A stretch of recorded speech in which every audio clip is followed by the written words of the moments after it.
Esse aqui, ou faz um... Tá aqui, ó. tá. Isso. Pode começar. Bom, muito boa tarde. Agradeço a Marina pelo convite. Imagina, eu que agradeço, Horácio. Muito honra poder falar da fotometria de galáxias na era dos dinossauros. Bom, meu nome é Horácio Doutor, estou aposentado já de 2013, embora tive uma sobrevida de um ano quando fui diretor do SOAR, no Chile. E sou colaborador aposentado. E a Marina é uma coisa que, como a gente viveu, não dá muita importância, mas são todos métodos que já não existem mais em astronomia, ou seja, é a história da astronomia mesmo. E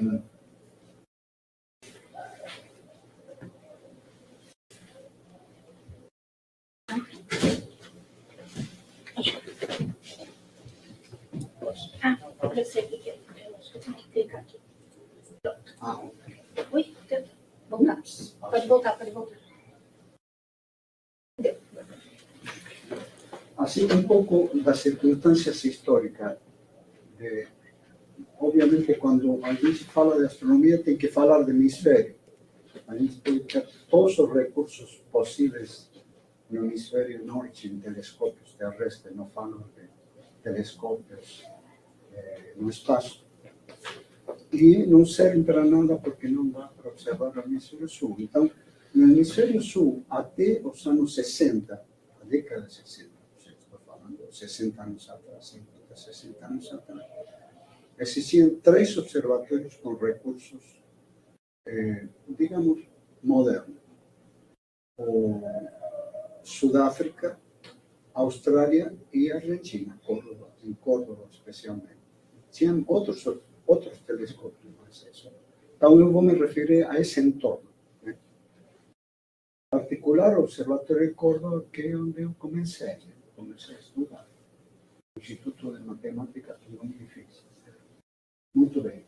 Então, nesse observatório, entre 1918 e 1922, o Dr. Charles Perrin foi diretor, ele era francês de origem, foi diretor do observatório, e ele fez centenas de fotografias. Na época existia um telescópio de 76 centímetros refletor.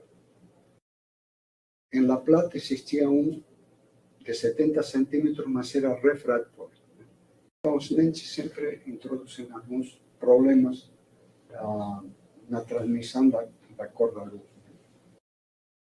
Muito bem.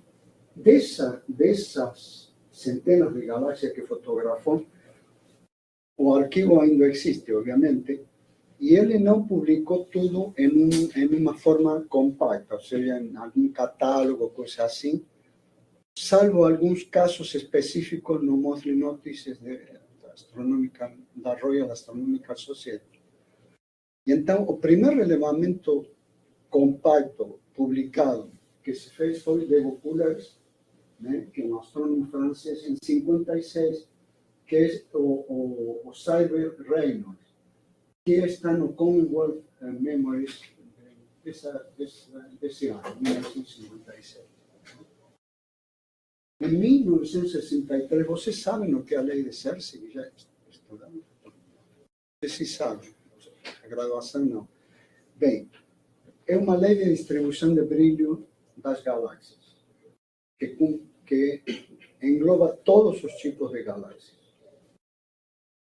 Então, para o final, se há um pouco de tempo, eu vou falar dela. Surge a lei de Cersei, né, de distribuição de brilho das galáxias, e provavelmente depois vamos continuar aqui. Na década de 60 e 66 se inaugurado o Observatório Europeu do Sul no Chile. Vejam que até essa época só tinham aqueles 3, né, observatórios com telescópio razoável. Mas ainda não Não no formato atual, obviamente começaram colocando pequenos telescópios, 4 metros foi no ano 70. E depois a inauguração do Cerro Tololo, que tem telescópio de 4 metros, nesses 2 anos começa a mudar muito a concorrência de telescópios no hemisfério sul. Por quê? Porque está ao centro da Via Láctea, todo mundo tem interesse e não se via do norte, então tinha que pôr recursos, ou vir aos observatórios que existiam. Em 1967 se publica o Atlas de Galáxias Austrais de Xerxes, que eu acho que é a obra que dá sentido ao telescópio de 1,60 m do Observatório de Córdoba, que já vou mostrar. Em 1969 se inventa o CCD, mas ainda não com perspectiva de uso profissional em astronomia. Isso, para mim, começa mais ou menos na década de 80, começa a se difundir o uso de CCD, obviamente, nos observatórios do norte, com mais perspectiva que do sul, por todos os recursos que requer um CCD, esfriamento, todas essas coisas, né? E aqui no sul, obviamente, já os europeus e o Cerro Tololo, obviamente, começam a usar a mesma perspectiva, porque eles são observatórios de países desenvolvidos.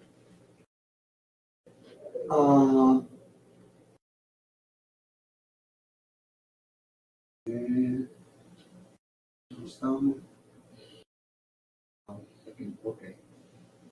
Em 1988 nasce o projeto SLOM, que é um survey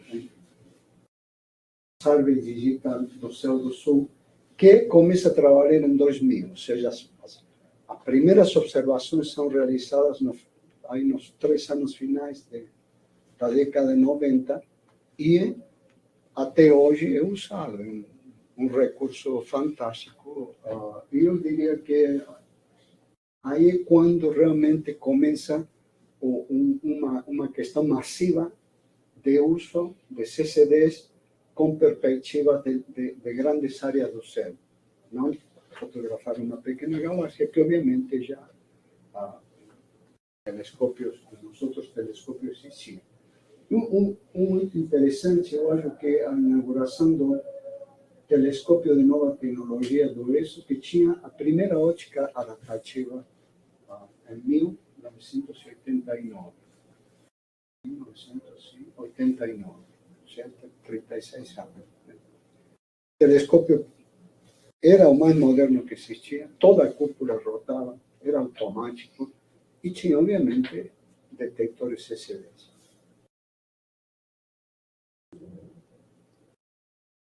Bom, aqui alguns dos autores, esse senhor aqui é de Vaucouleurs, famosíssimo na época porque fez o Atlas, o catálogo de galáxias astrais, como mostrei antes, o Reynolds Survey, né? Ele é francês de origem, mas depois da guerra foi trabalhar no Texas, nos Estados Unidos, e é onde a gente conheceu. Aqui, esse cara que está aqui sou eu, quando eu tinha 24 anos, ou seja, faz quase 60 anos atrás. A colega estudante comigo, a Estela Agüero, esse que está aqui atrás, Xerxes, o outro, ou seja, dois personagens muito interessantes, o de Vaucouleurs e o Xerxes, porque a lei de Vaucouleurs era predominante na época. E isso fez com que Xerxes não conseguisse publicar a sua lei em uma revista de peso, como seria Monthly Notices, ou Astrophysical Journal, Astronomical Journal, porque de Vaucouleurs, todos os trabalhos iam a parar a de Vaucouleurs. E existia a lei de Vaucouleurs e pensavam, aliás, não acho que só eles, todos nós pensamos que era uma espécie de esquisitez a lei de Xerxes perante a lei de Vaucouleurs, que explicava galáxias esferoidais. não se sabia todo o alcance da lei de Ceres, embora ele tinha mostrado que as outras galáxias entravam em uma perspectiva um pouco mais ampla, mudando o número 4 para um número N, percorria todo o espectro de galáxias, de espirais, provavelmente até charutos, al menos de um, até as galáxias elípticas. Muito bem, então essa era uma aula de Vaucouleurs visitando o Observatório de Córdoba para usar o telescópio, que era esse aqui, essa é a primeira versão dele, vocês veem, para observar no foco newtoniano, que é onde se usa para galáxias, 8 metros de distância focal, se usava uma plataforma, se subia até lá, né? E aqui se observa a câmara fotográfica com a qual foram fotografadas todas as galáxias grandes, respeitáveis do hemisfério sul, está feita toda a fotometria delas no Atlas. Para mim, a maior obra, embora em astrofísica estelar se fez muita coisa, em espectroscopia com o espectrógrafo que está colocado no foco Cassegrain. Sabem a diferença do foco newtoniano Cassegrain? Esse telescópio tem um espelho parabólico. Todos os telescópios refletores, o primário é parabólico. E se vocês colocam, obviamente, um telescópio grande, como 5 metros de Palomar, ele tem uma casinha no meio, onde estaria o espelho secundário. Tem espelho secundário, coloca na câmera fotográfica diretamente, o cara vai se instalar lá dentro, né? Um quartinho de 1,5 metros por 1,5 metros, e vai com o telescópio, né, se acomodando, né, para observar as coisas, mas está montado no telescópio.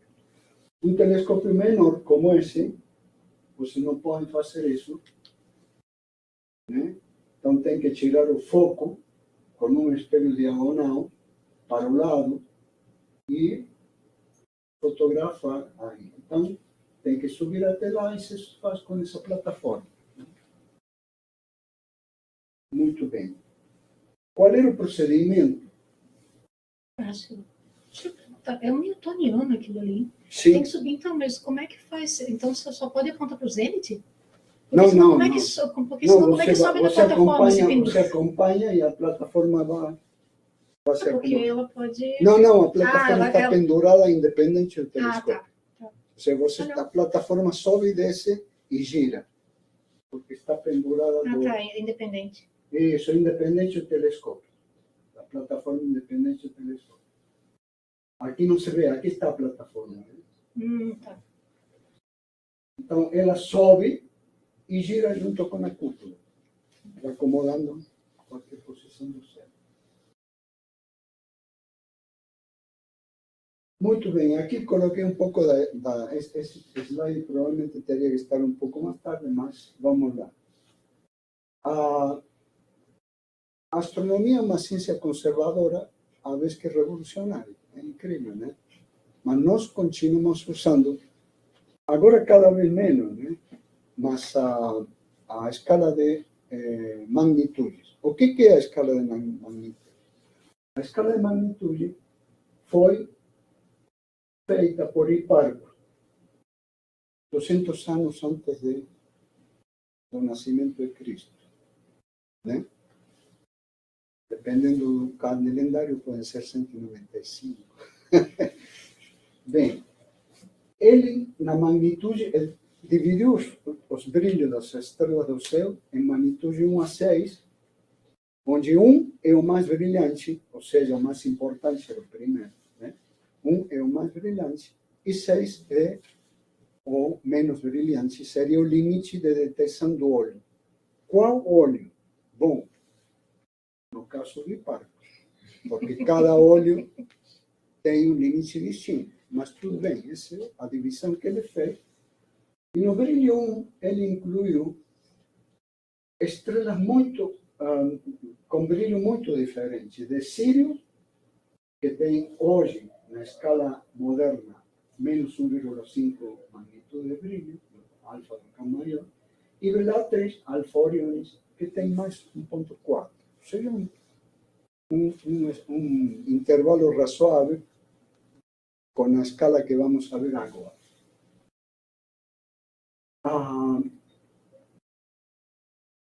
Após isso seguiu Ptolomeu, que não só pegou, como alguns dizem, o catálogo de Hiparco, mas incluiu uma série de outros interessados da época que tinham feito observações de estrelas. Em 1860, ou seja, quase 2000 anos depois,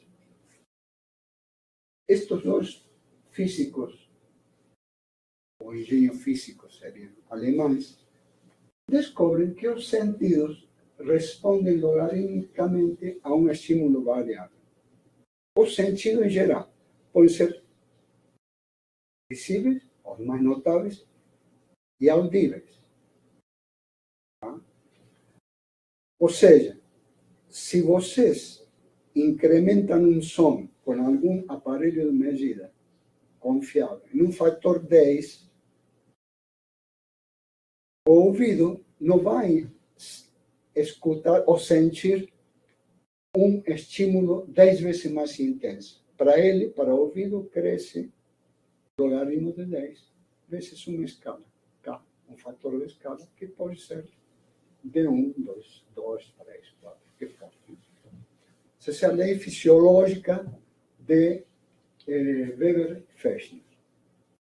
Tá bom? Obviamente, isso se aplica à escala de brilhos, das estrelas que fez o Hiparco. Né? O que Hiparco diz que 1 e o que 6 tem uma diferença de 5 no olho, mas não num aparelho de medida.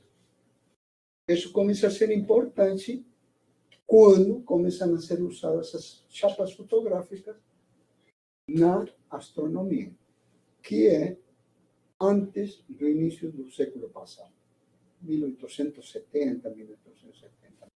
Né? Muito bem. Então, o estímulo, a sensação é proporcional ao logaritmo do estímulo. Vejam que o estímulo é medido, ou seja, eu posso pôr um som e um decibelímetro e dizer, bom, este som é tantas vezes mais intenso que isso numa escala linear. A energia se mede em escala linear. Mas a sensação não é objetiva, é subjetiva, porque cada um de nós tem uma sensação distinta. Por exemplo, um daltônico não vai ver cores.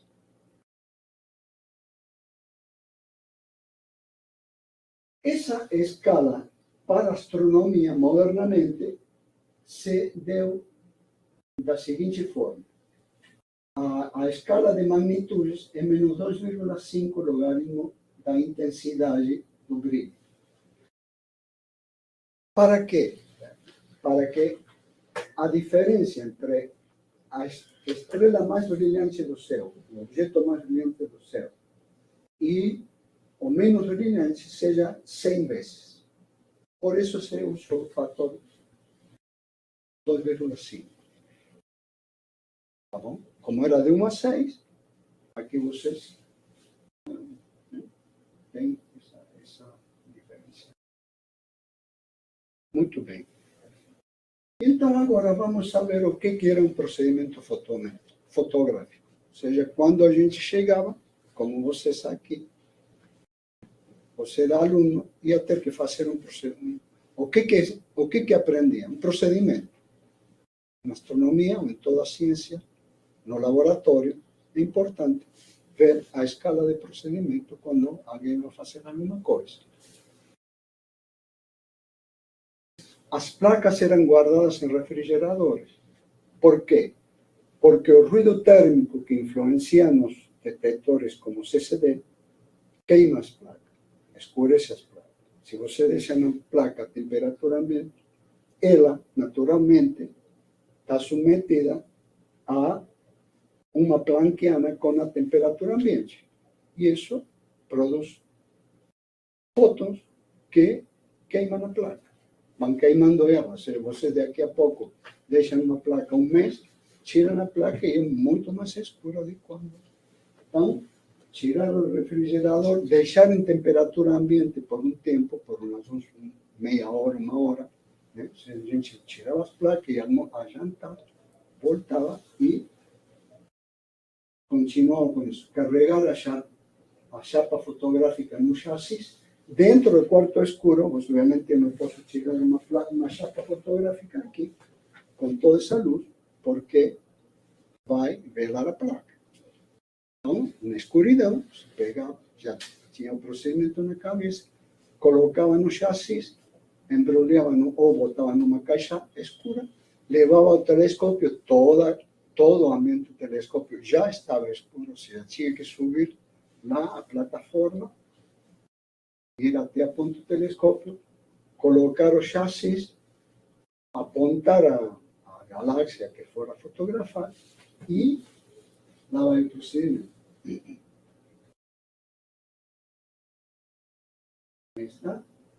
E aí se expõe a fotografia por um tempo, mais ou menos os tempos com chapa fotográfica eram de 30 a 180 minutos para as galáxias brilhantes. Para as galáxias brilhantes. E tinha que estar guiando permanentemente o telescópio. Não existia nada que fosse automático. Esqueçam tudo que vocês têm no bolso, telefone, tudo. Projetores, o que for.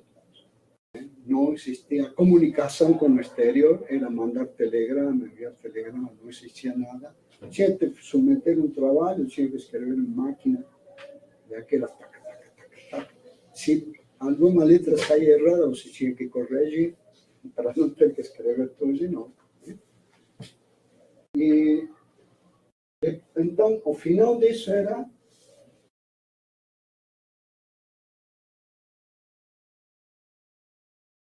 bom, fechar o chassis, voltar ao quarto escuro, expor a densitometria pelo mesmo tempo de posição da chapa.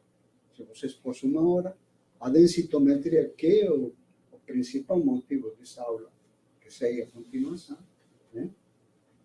Revelar a fotografia, existem dois líquidos, não vamos falar de como se faz, porque varia uma hora. Um líquido que se chama revelador, que revela a imagem, que se chama latente. Existe uma imagem latente. O que tem uma chapa fotográfica? Uma camada de gelatina com sais de prata. A sais de prata, ela, por incidência de fóton, se separa nos íons. Quando vai revelar, a prata deposita e isso que forma a imagem. Aí você o que tem que fazer? Quando terminou de revelar, passa outro líquido que se chama fixador, que acaba com todo o processo. Porque se você tira a placa do revelador e expõe a luz, queima tudo. Continua. Né? Então, o fixador o que faz é neutralizar os grãos de sais de prata que não foram afetados por luz e fixar os grãos de prata, né, que passam a constituir, dependendo da densidade de grãos, a imagem, os diversos tons de cinza que tem uma fotografia. Então, aqui um exemplo. Essa é uma chapa fotográfica clássica, mais ou menos, o tamanho era de uma 10 polegadas de largo por umas 13, 14 polegadas de comprimento. Essa seria essa chapa fotográfica. Aqui está a galáxia exposta. Tudo que vocês veem escuro aqui é a luz de fundo do céu, muito importante no caso. Muito importante, já vou dizer por quê. E aqui está a galáxia exposta. E do lado, né, se expunha o que se chama densitometria, que é um sistema de graus de intensidade que são os que vão permitir calibrar os diversos níveis de intensidade da imagem fotográfica. Como se faz isso? Vocês veem que cada chapa fotográfica tem duas marcas dessa, uma mais escura e uma mais clara. Essa chapa tiraram uma fotografia, eu pedi agora, semana retrasada, me mandaram, tiraram duas chapas e fotografaram com o celular e me mandaram. Né?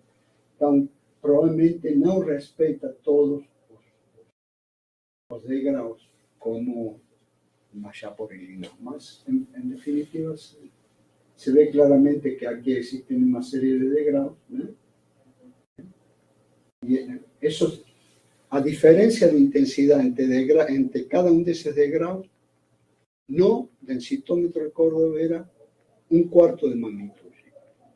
1/4 de magnitude. Ou seja, 10 na menos 0,4 vezes 0,25. Menos 0,25 porque cada degrau é mais intenso que o outro, menos 0,25. Muito bem. Então, a chapa tinha que levar a ordem aqui, vem, refletor newtoniano 8631, ou seja, até esse momento existiram 8631 chapas feitas com o telescópio. Essa chapa, aqui está a data, né, por aqui, 15, 6 de 62, 62, não consigo ver, 64, me parece. Quem fez a placa, essa aqui foi feita por Cersei, e essa pela colega Aura. Muito bem. Os diversos tipos de placa, de chapa fotográfica que existem, não vou falar, mas sim existem chapas específicas para diversos contrastes. Vou falar mais do procedimento e depois, eventualmente, se podemos. O densitômetro. Essa fotografia me mandaram agora. Isso é um densitômetro. Para desmistificar o densitômetro. Uma caixa de aproximadamente 1 metro de comprimento, com 1 metro de comprimento, essa caixa preta aqui, né? Desse lado tem uma abertura, do outro lado também, e tem uma iluminação que, em princípio, teria que ser homogênea. Era homogênea. Ou seja, uma superfície homogeneamente iluminada. Isso você controla com células fotoelétricas que sim existiam na época, um P21 de 1945. Né? Muito bem. Se vocês fazem uma fenda do outro lado, semelhante a essa fenda que está aqui, o que vocês vão ver? Se colocam numa chapa fotográfica aqui, vão ver uma superfície homogeneamente iluminada. Se a chapa não, se a caixa, né, o densitômetro não tem nada no meio. Agora, se eu coloco um anteparo no meio da caixa, o que vai acontecer? A luz que vem da parte superior da fenda de entrada vai iluminar toda essa fenda aqui. Mas a que vem da parte inferior só vai iluminar a parte de cima, porque todos os outros raios que viriam a incidir ao longo da fenda são interrompidos pelos diafragmas. E a mesma coisa para qualquer ponto intermediário. Vamos supor, um ponto aqui vai iluminar de aqui para cima. Em definitiva, se vocês colocam um anteparo, né, um diafragma no meio, o que vão ter é um degrau de brilhos, no qual a parte superior está mais iluminada, já que vê toda a luz que vem da fenda aqui, e a parte inferior vê praticamente só a luz que vem de cima. Está claro isso? É um problema geométrico do mais simples. Né? A ótica mais trivial, não tem lente, não tem nada. Esse é o sensitômetro ou densitômetro mais simples que vocês podem imaginar. De outro lado, vocês podem modificar a luz que incide na fenda, colocando geometrias diferentes. Tá? Então, o que eu quero fazer é uma geometria que me faça, né, que me produza degraus de 0,25. Como que eu faço isso? Veja que é trivial, geometria ótica trivial, geometria da mais simples, né? Como que eu faço isso? Ups. Algo aconteceu.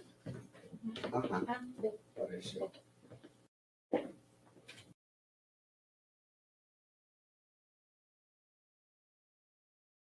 Bom, um pequeno parênteses. Começaram a se construir, obviamente, densitômetros mais sofisticados, porém não necessariamente mais eficientes. Né? Por exemplo, este é um densitômetro, né? Densitômetro, não está errado isso aqui, não microdensitômetro. Densitômetro de Haute-Provence, na França, né? Proposto em 1976, no qual tem aqui uma chapa. Aqui tem uma luz uniforme. A luz uniforme é uma lâmpada que era trítio radioativo. Essa é uma lâmpada, né, que tem um material fotossensível, né, que é bombardeado por trítio radioativo, e a luz que produz de cor azul, isso é interessante porque permite calibrar fotografias de cor azul, né? Passa por se chama talão, né? São um sistema de filtros de diversas densidades, e isso se reflete aqui, né? em um prisma, reflexão 90 graus, uma reflexão total. Aqui tem outro prisma que manda, aqui está como se coloca esse instrumento no chassi, né? E ele imprime na chapa fotográfica uma série de degraus, né, que vão representar as densidades que tem o etanol que coloquei aqui em cima, de filtro. Ou seja, é a mesma ideia, porém, não há geometria envolvida, mas um sistema de filtros previamente feitos. Você pode fazer, por exemplo, com vidro aluminizado, com diversos degraus de aluminizado, né? A gente pode conseguir a mesma coisa. Degrau de 0,5 magnitude, décima magnitude, o que vocês quiserem. Aqui uma fotografia onde mostra como, né, na mesma uma chapa fotográfica, né, onde se vê o etanol nas galáxias. Qual é a vantagem de um sensitômetro desse? Que no nosso caso, nós temos que expor a chapa fotográfica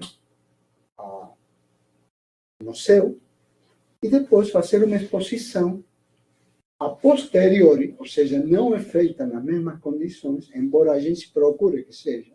Obviamente, a temperatura de um quarto escuro nessa época não é a mesma que a que tem um telescópio, que você tem a 2, 3 graus negativo de noite, ou mesmo que seja positivo, 3 graus é frio, né?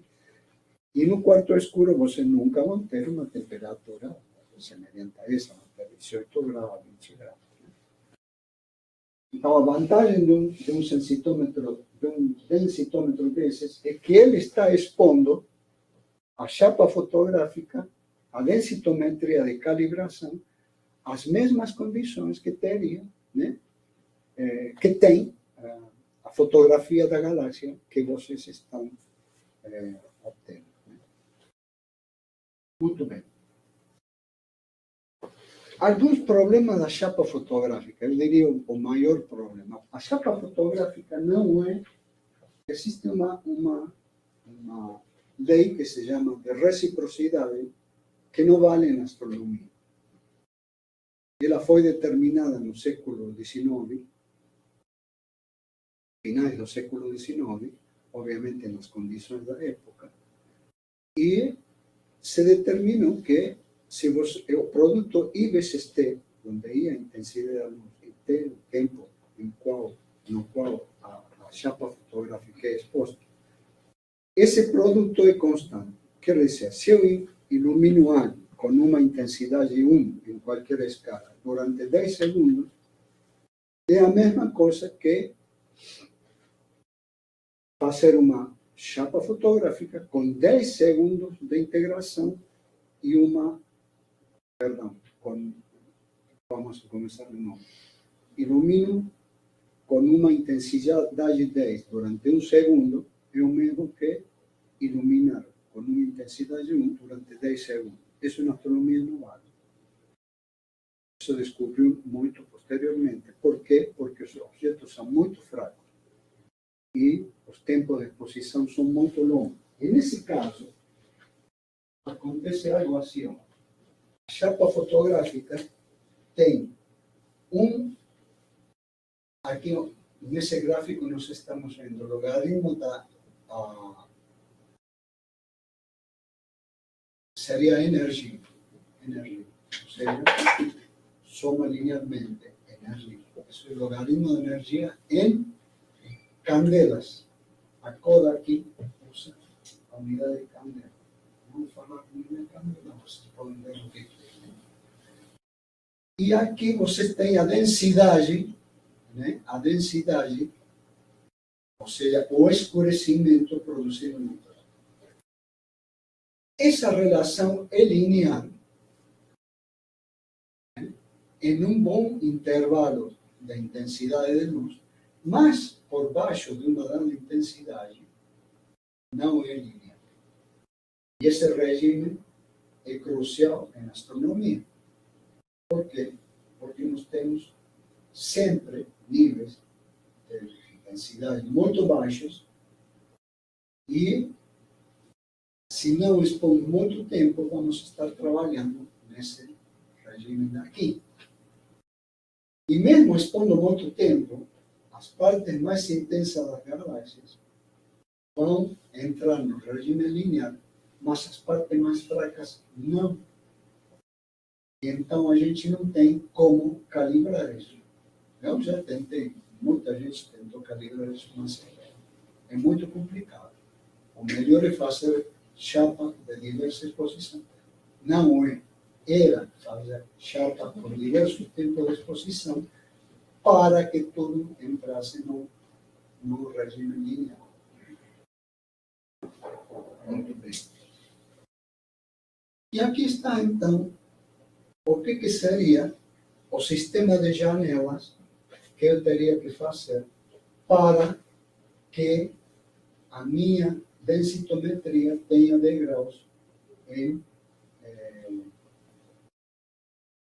no caso, eu calculei para 0,5 magnitudes, como exercício, para ser 0,5 magnitudes. Então, veja no seguinte, em vez de ter uma iluminação contínua, como a que produziria essa fenda aqui, né? Uma fenda contínua, eu faço janelinhas, pequenas janelinhas. Então, não vai aparecer um contínuo, que é muito chato de ter contínuo, porque a gente tem que ter um sistema de coordenadas. Se faz janelinhas, né? Então vai se somando a luz a cada degrau, né? Vai passando de uma janela a outra, né? Mas há um intervalo no qual nada acontece, né? A iluminação não muda, porque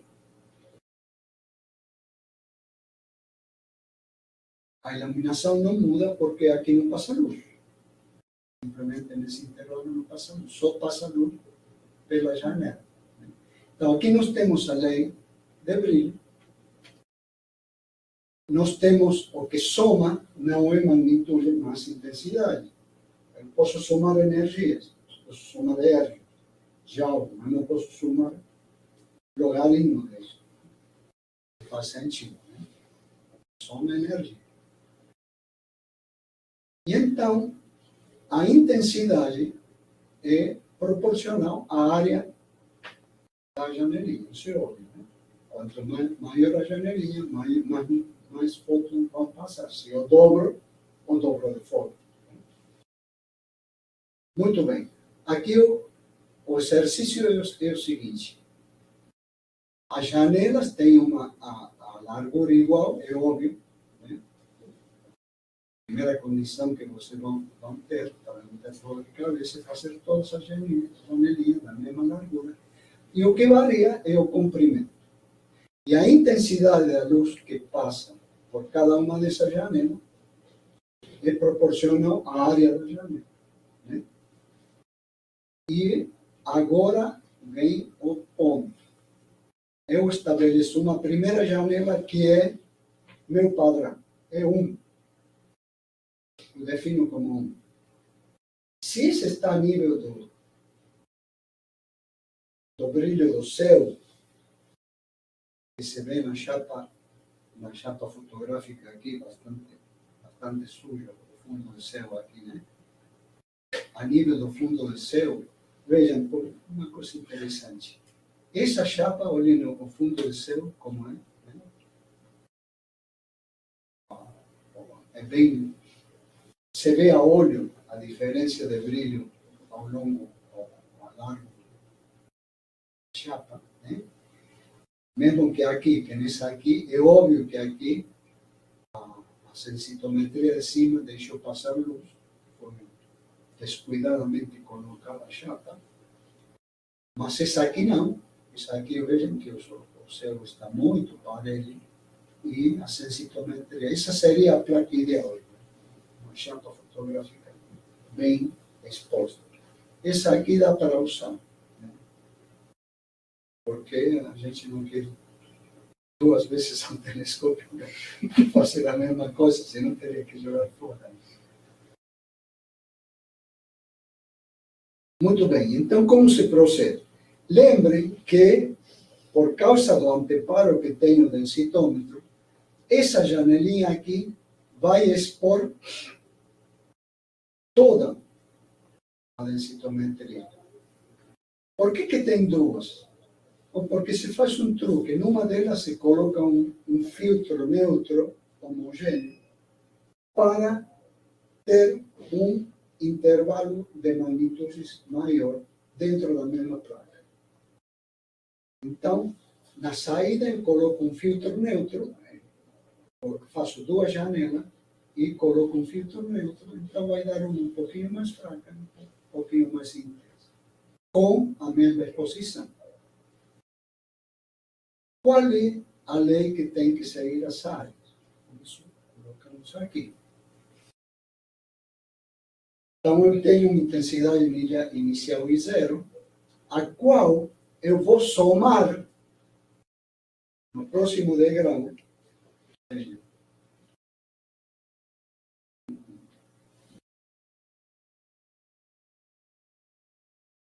O primeiro degrau vai ter a luz que passou pela primeira fenda. Mas o segundo degrau vai ter a soma das luzes. Não vai ter só desses. Né? Lembrem por quê? Por causa do anteparo.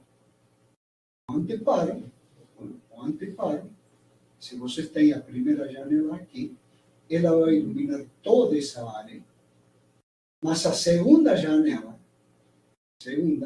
vai iluminar daqui para cima. A terceira janela, que está por aqui, vai iluminar daqui para cima. Conclusão, aqui em cima eu vou ter a soma de todas as janelas, mas embaixo eu vou ter a contribuição só da janela primeira. Então, veja, voltando lá, o que eu tenho que fazer?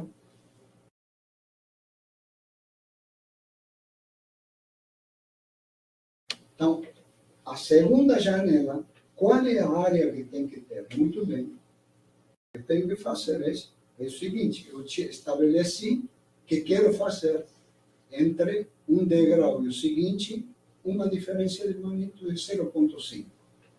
Esse foi o exercício.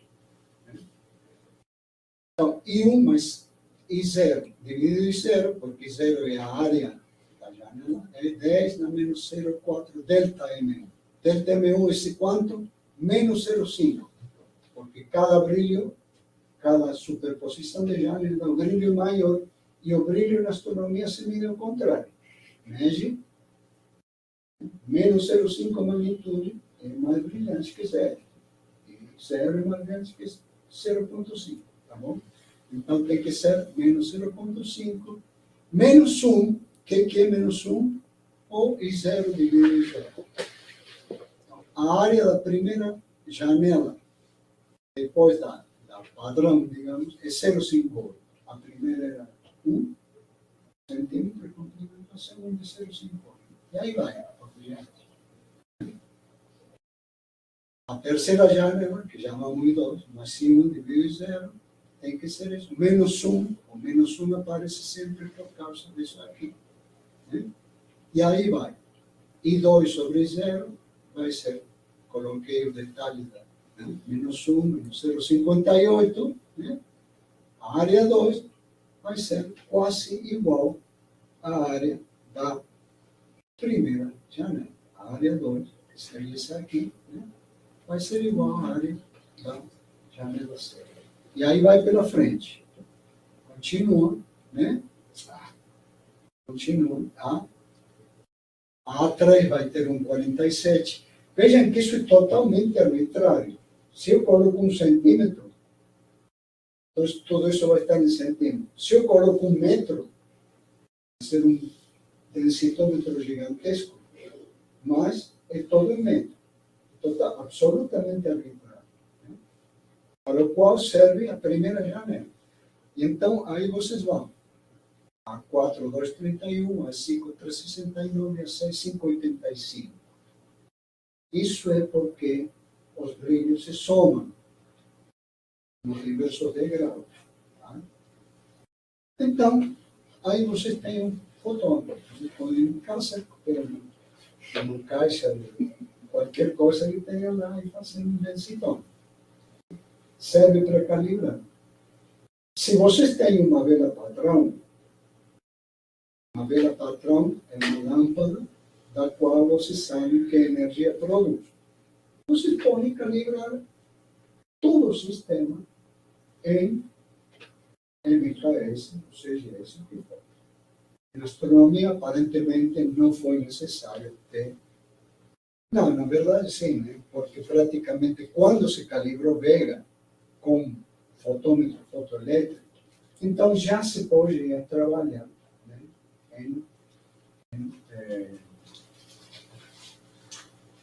Em sistemas racionais, digamos, né? Sistemas que nascem no século XIX, né?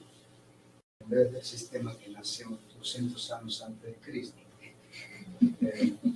Os astrônomos somos conservadores, apesar de que a astronomia é uma ciência revolucionária, né? Muito bem.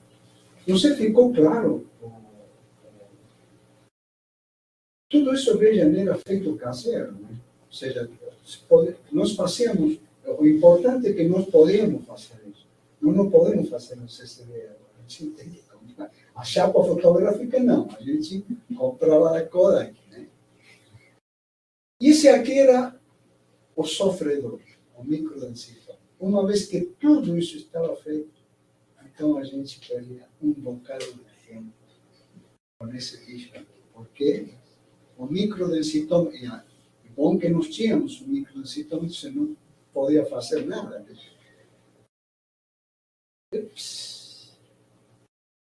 Sim, o microdensitômetro é um instrumento que tem um fecho de luz colimado muito pequeno.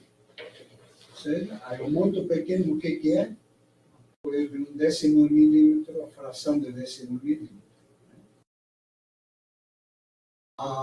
Então, vocês colocam a chapa fotográfica aqui, E por baixo da chapa, aqui está o feixe de luz que incide na chapa fotográfica, digamos, eu, se tivesse o feixe de luz assim, né? Incide na chapa.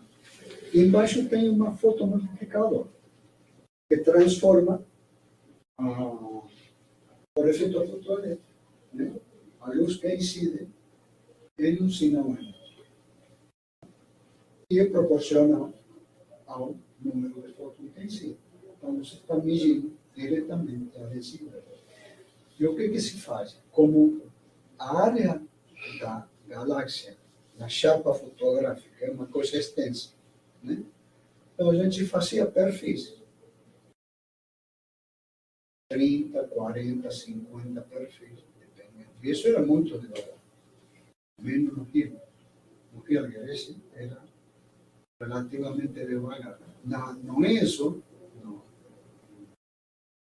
Garching, na Alemanha, trabalhamos com chapa de 50 centímetros, o astrógrafo. E era rapidíssimo, era uma máquina excepcional. Mas, claro, uma máquina excepcional tem custos excepcionais também. Então, e isso era praticamente, desde uma semana, fazer uma densitometria que ninguém mexesse na placa, né? Imagina eu ir a comer que alguém mexeu a placa 1 milímetro e acabou tudo, né? Mas era, digamos, o sistema de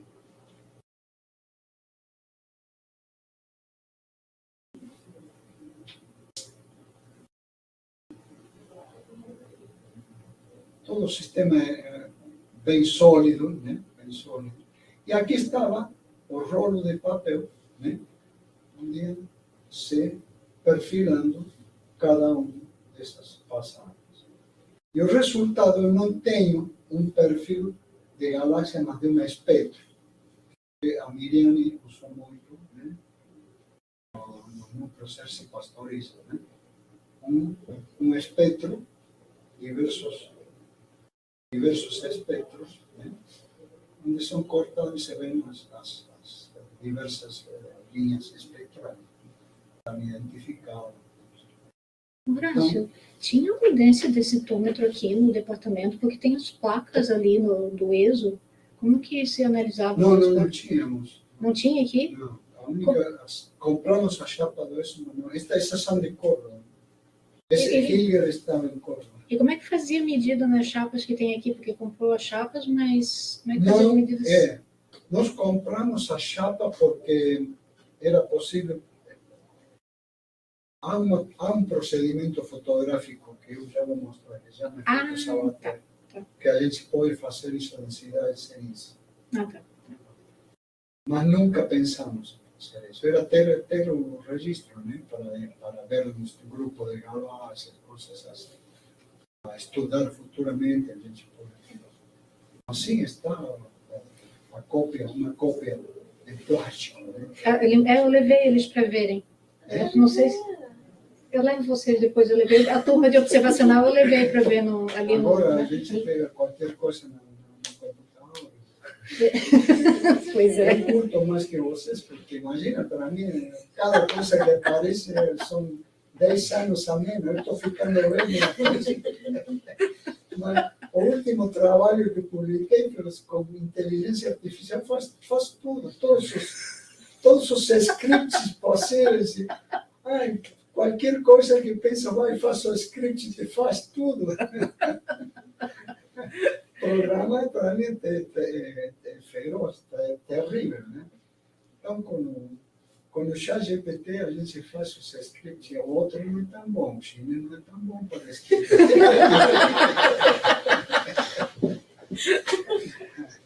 Muito bem, então, isso era um procedimento para fazer a fotometria de uma galáxia.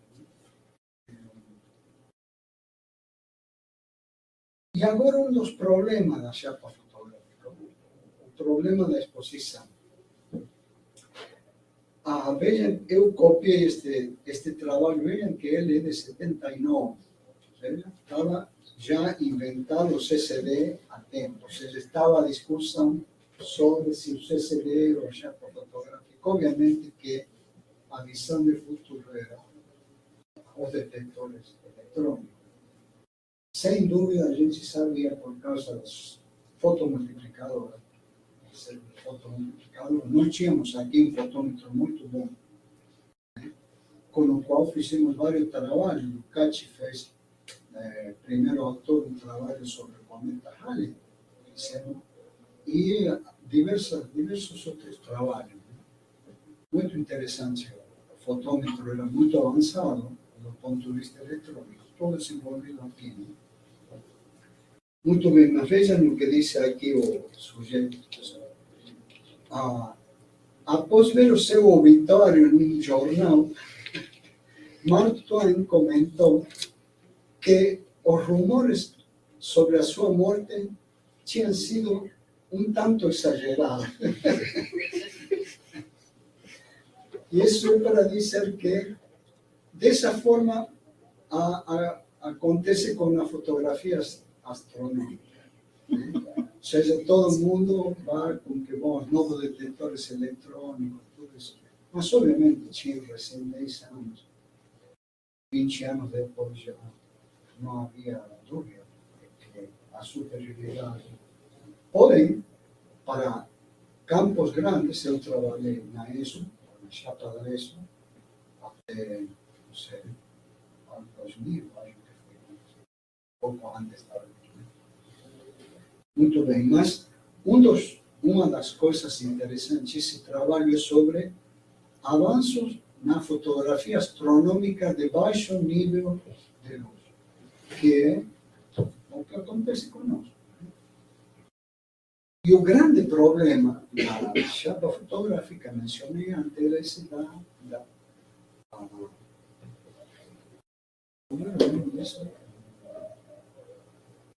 a primeira parte da curva sensitométrica antes de chegar à parte linear. Né? Não sabe que não lembro. Mas a lei de intensidade, reciprocidade, falha da lei de reciprocidade, aquela de que I vezes T é constante. Isso não é verdade na astronomia. E este é um trabalho da Kodak. A Kodak tinha um laboratório, pesquisadores em fotografia muito, muito importante. Um nível de engenharia único, né? Porque era o que toda a astronomia usava. Depois, não sei, podem fabricar filelas. Sim. Não, mas tem coisa da Kodak, bichinho de pelúcia. Não, chapa fotográfica para... Imagino que vocês viram, né, algumas. Em medicina se usa, né? Se usa muito ainda. Não sei se vocês são jovens, não tiveram que ir ainda a fazer radiografias, mas radiografias são, isto aqui é uma chapa fotográfica em plástico, né? Não se enxerga.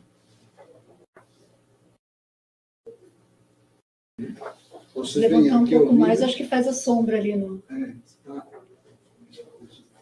Está dando luz aí? Bom, aqui vocês veem regiões mais iluminadas, menos iluminadas. Em princípio, se poderiam aplicar as técnicas. De fato, no ano 2000, nós fizemos um curso para o pessoal do Hospital de Clínicas, porque eles tinham densitômetros, compraram e não sabiam como funcionava. Então, fizemos uma explicação sobre como funcionava isso.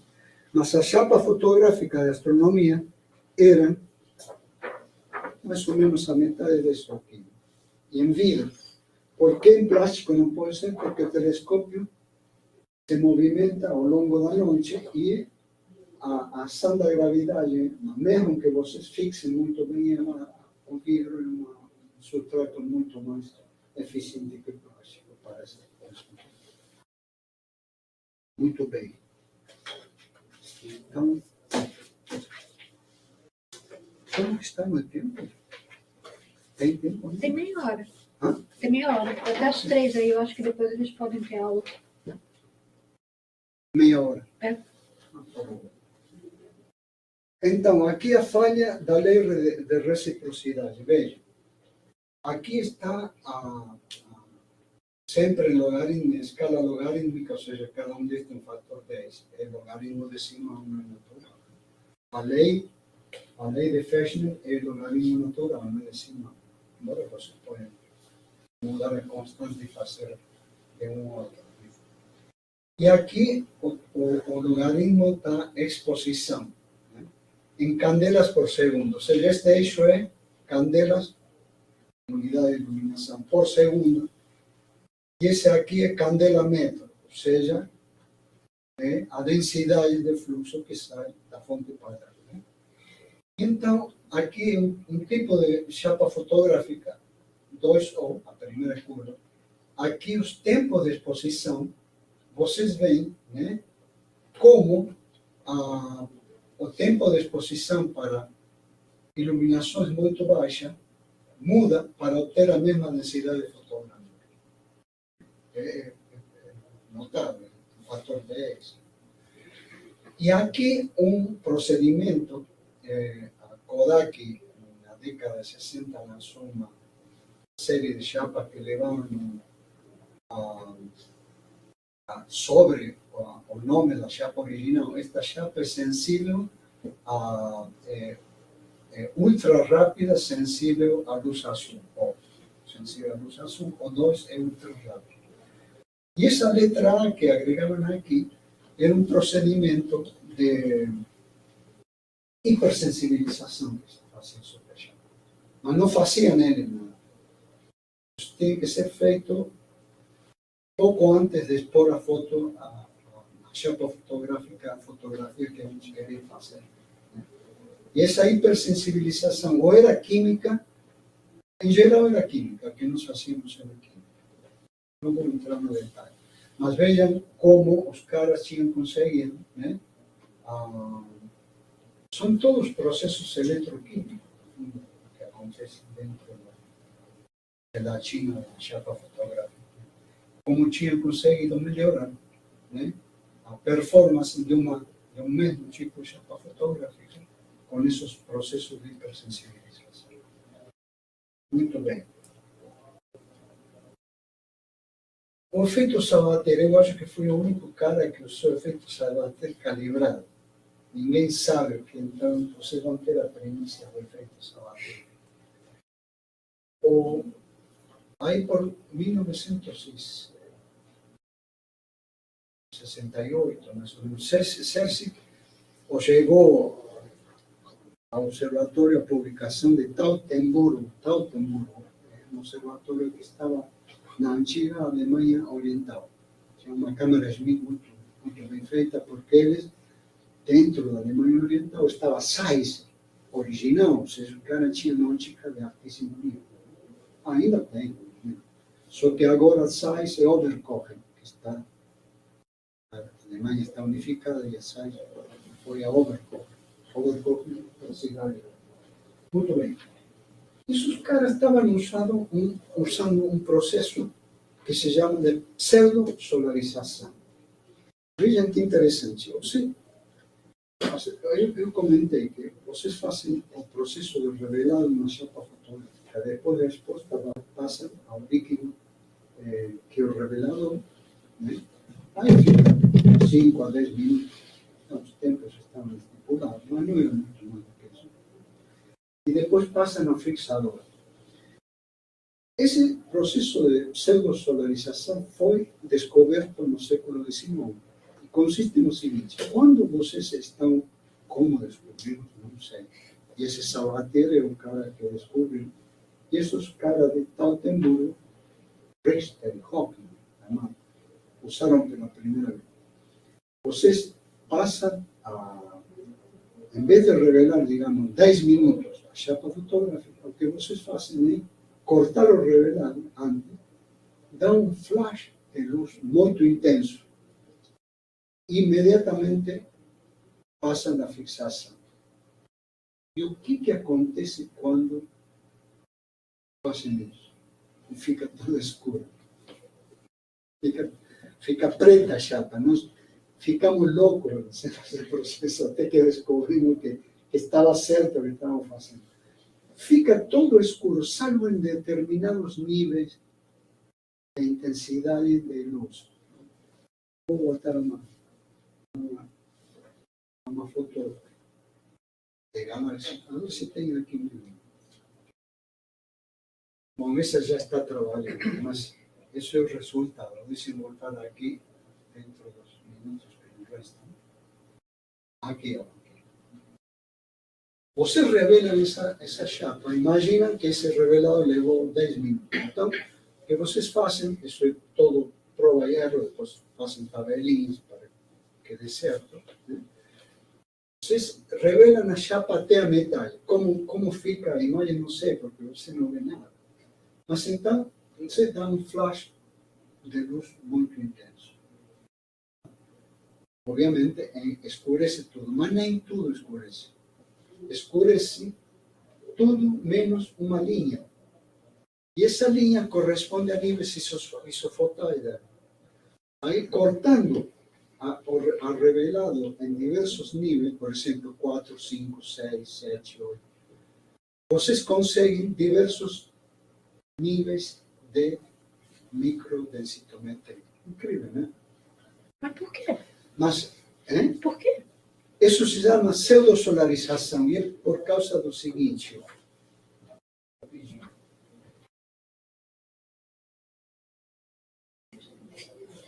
A chapa fotográfica tem São felizes, tá vendo? a curva da chapa fotográfica eu mostrei só duas partes. Tem várias partes importantes. A curva astrométrica é assim. Você tem um gráfico aqui, né? Aqui tem a latitude, aquela coisa que sobe lentamente. Depois tem a parte linear. Depois tem a saturação. E depois, na sobressaturação, ela começa a ser assim. Fica mais claro. Né? Interessante, muito interessante. Isso se chama solarização. Solarização.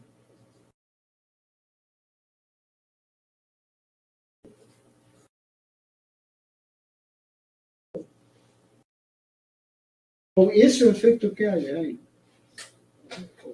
Os caras notaram que cortando o revelado em diversas... Obviamente, esta curva é feita com o revelado normal da placa. A gente não sabe como fica no intermédio. O que acontece com essa curva no intermédio? A gente pode saber por quê. Corta o revelado, fixa e vê o que sai. Em geral, sai uma porcaria, não é o que a gente quer. Ou seja, sai uma imagem muito mais apagada. Mas isso é o que serve, precisamente. Né? Se você tem uma curva desta que eu vou deformar uma cega, né? É o que serve porque é o que vai dar os diversos níveis de densidade. E vejam o que é o resultado que nós tivemos.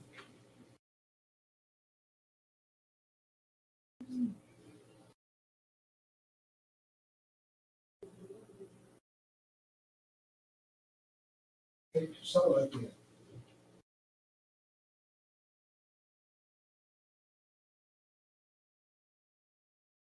Esse é um campo da extensão sul do aglomerado Virgo, né? Extensão sul do aglomerado Virgo. Aqui estão, vocês podem distinguir o que é galáxia. Aqui vem a diferença de brilho, de homogeneidade da chapa fotográfica. Né? E o que são isofótons, né? Se a gente corta em diversos e aplica esse método de flash, obviamente que nós fazemos isso com todo cuidado, ou seja, uma iluminação uniforme, feito um aparelho com iluminação uniforme, tudo isso, né? E aqui tem, por exemplo, NGC 4374, 4406, né? Tá? Um nível isofotal, ou dois. Na verdade, saem a cada flash né? Saem 2 níveis de voltagem interna. E eu cheguei a fazer a fotometria de 24 galáxias, com 1,1 de uma tacada só. É muito mais rápido que o microdensitômetro. E aqui a comparação com o ocular, a fotografia do brilho total do ocular, com o que nós fazíamos com o efeito Sabatier. E aqui com a fotometria de Holmberg. Holmberg, um astrônomo sueco, né? Medelund. Lunden, Medelund é comunicação, Lunden, observatório sueco, né? Muito famoso na época, e aqui estão os resultados real, bem satisfatórios, né? E fazer 24 galáxias no ano 60 era uma... Depois já cansei da fotometria, fui fazer física teórica. E vejam que interessante, a ideia, como calibrar essa chapa? Bom, a ideia foi calibrar com as próprias estrelas do campo. Por quê? Porque as estrelas, elas têm um perfil que é gaussiano. Não é gaussiano, são duas gaussianas. Aqui está a escala de intensidade de magnitudes e o diâmetro, o raio quadrado, e são duas gaussianas. Isso aqui é aritmético, então rapidamente a gente pode deduzir a gaussiana. Mas vejam o que o perfil dava para calibrar perfeitamente. Nos demos conta depois de trabalhar um monte, né? Porque primeiramente fizemos uma coisa meio gozada, assim, que foi distribuir cunhas. Fazíamos umas pequenas cunhas com degraus, né? Distribuíamos ela em cima da veia. Aqui tem uma, né? Por aí deve haver outra, só uma parte. Né? Que então, em cada região, por causa da homogeneidade do fundo do céu, com essas cunhas conseguíamos nos livrar do problema da homogeneidade do fundo do céu. Então, depois nos demos conta de que era mais simples usar a estrela, porque a estrela tem um perfil interessante, muito interessante, que quanto menor o brilho, quanto mais baixo o brilho, mais fácil se mede o raio da estrela. Né? Porque o raio 6, olha o intervalo de brilho, de 20 a 26. Então, não é pouca coisa, né? 6 magnitudes. Né? Muito bem.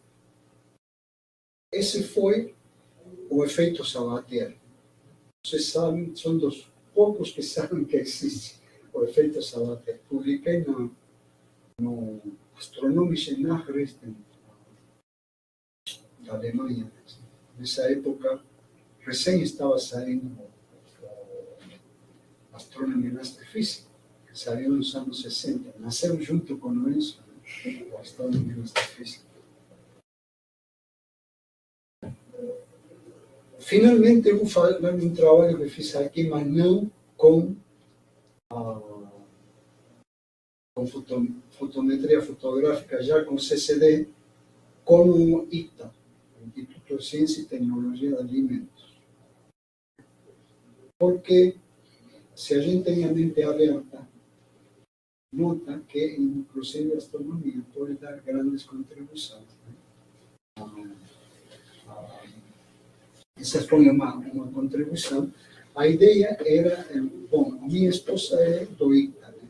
E ela trabalhava com micotoxina, toxina fúngica, toxina derivada de fungos. E eles, quando eu cheguei lá, eles surpreendeu muitíssimo, porque eles faziam fotometria a óleo. Eles tinham padrões fotométricos. E já vou explicar um pouco o procedimento. 5 minutinhos. Comparavam com padrões um brilho de uma mancha que era derivada aflatoxinas. E eu digo, mas como é que fazem isso? Eu digo, faz 100 anos que não se faz. Né? É como agora fazer fotometria, fotografia. Como fazem isso? Faz 100 anos, 60 anos que não se faz nada. Não, disse, bom, mas veja, as manchas, essas das quais eu vou mostrar agora, elas degradaram com o tempo. Né? E o material não era uma chapa fotográfica específica. Então, o que eu decidi, bom, digo, eu vou fazer um fotômetro para vocês. Primeiro fiz um teste com uma câmera fotográfica diretamente e vamos saber o que resulta. Muito bem. Então, pode acreditar que eu não tenho uma fotografia dos dois aparelhos que pensei que tinha, aliás, devo ter em algum arquivo, né? Mas não encontrei. E não teria que ter ido ao ICA a fotografar, mas isso me dei conta no fim de semana que não tinha. Mas o aparelho é basicamente isso, uma câmera fotográfica, CCD, né? CCD, não fotografia. Aqui vocês colocavam as chapas, que já vou dizer que se chamam se chama cromatografia em camada delgada. Thin layer chromatography, né? O que fazíamos.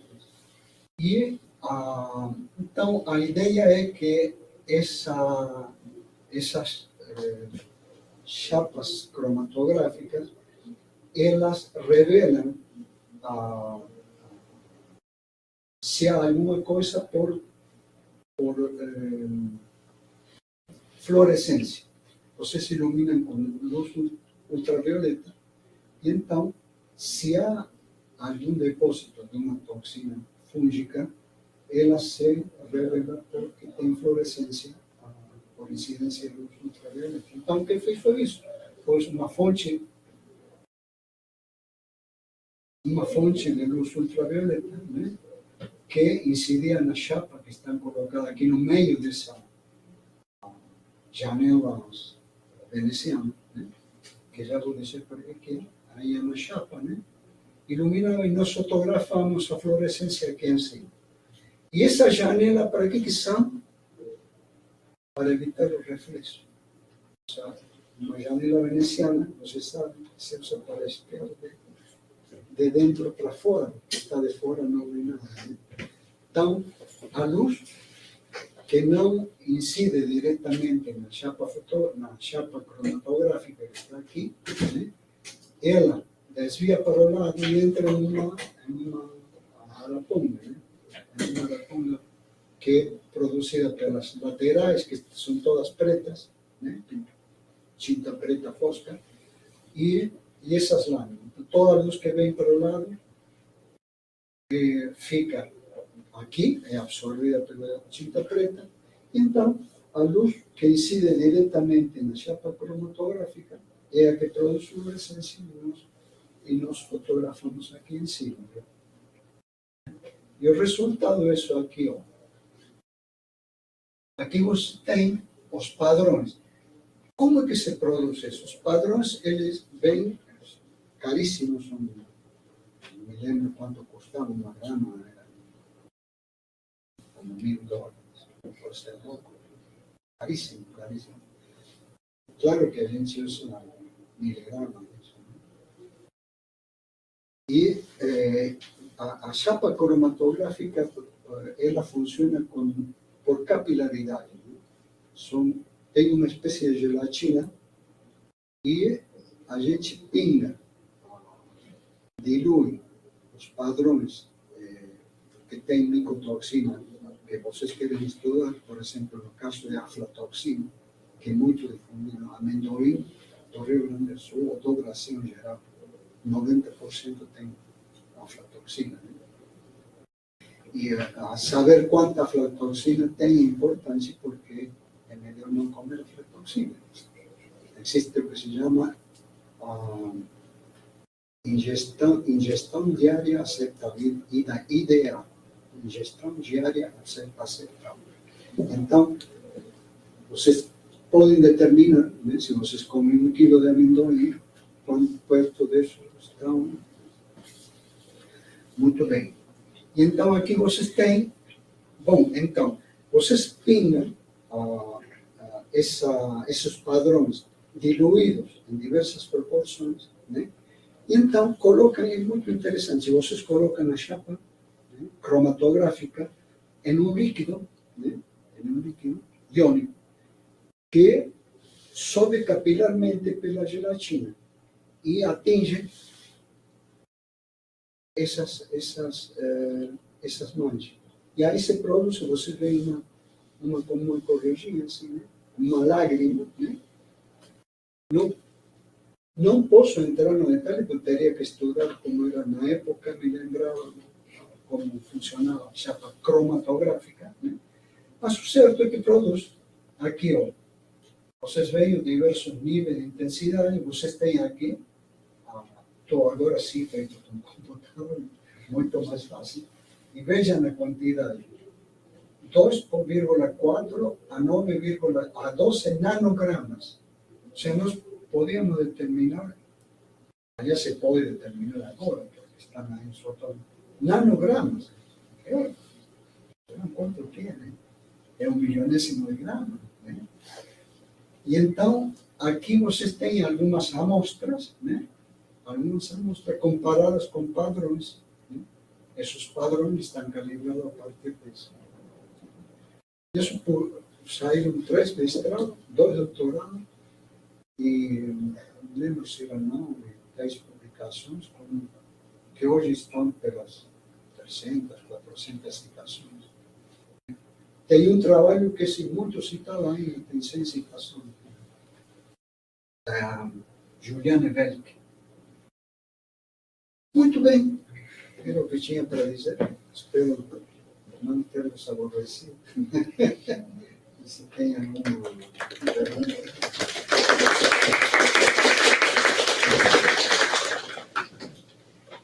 Pergunta. Isso daí que eles faziam a olho? Eles faziam a olho. Eles faziam a olho. Exatamente. Achavam essas manchas aqui, são muito mais difusas, né? Achavam essas manchas aqui, nesse aqui. Provavelmente o olho tinha um limite ali, né? Bom, o olho é uma escala logarítmica, né? E a mancha é linear. Aqui a gente está vendo exatamente o que é a energia, ou o que for, né? A quantidade, né? Nanogramas de micotoxina que existe em cada mancha. E vocês veem como vai aqui, né? Com os valores que estão aqui. É uma relação praticamente linear, né? Uhum. E se não linear, não importa muito, mas digo, a olho você não tem nenhum controle, ou seja, são 5 pessoas trabalhando lá. Como é que fazem? Bom, pegam 3, cada um olha e diz, bom, mais ou menos, eu acho que está aqui, eu acho que é aqui. E acabou. Em 20 dias você não tem mais nada, porque se degrada o material orgânico. Né? Ao invés disso aqui, começamos. Isso fica registrado, né? Construímos uma biblioteca, fica registrado. Aí está. Né? Que nem o Royer falou, né? O número 4 ali tem que estar com o olho bom para ver o número 4. Sim, sim,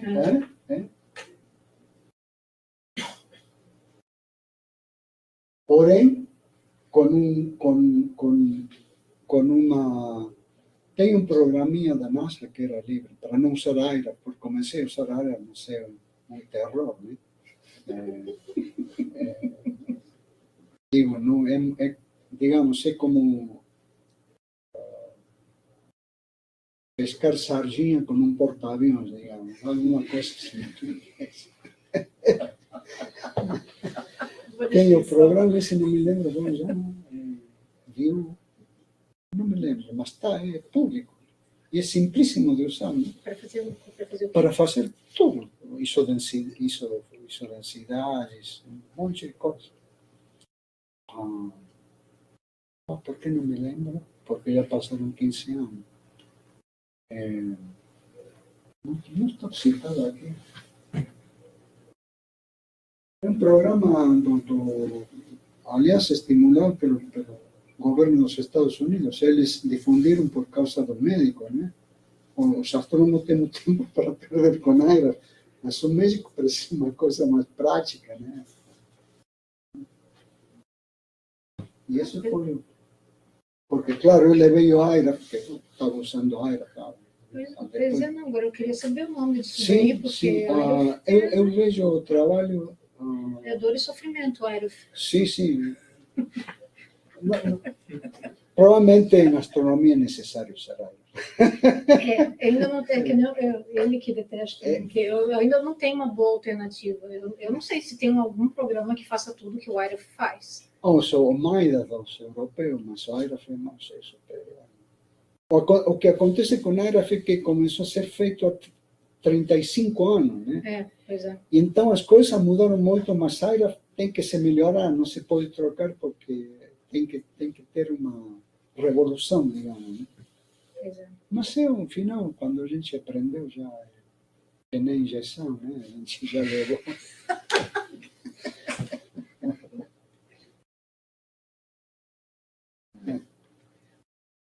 Tá bom. Muito obrigado pela atenção. É bom aos 82 anos ver uma audiência jovem. Pois é. É bom trazer um pouquinho de história, né?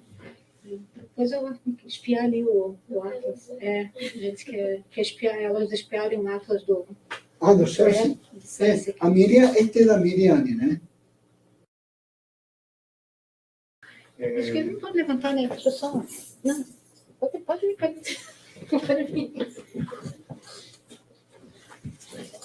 Vocês vão dar conta que é uma cópia desejada, porque descartada por causa de que a parte das isofotas está... A parte das isofotas está ao contrário.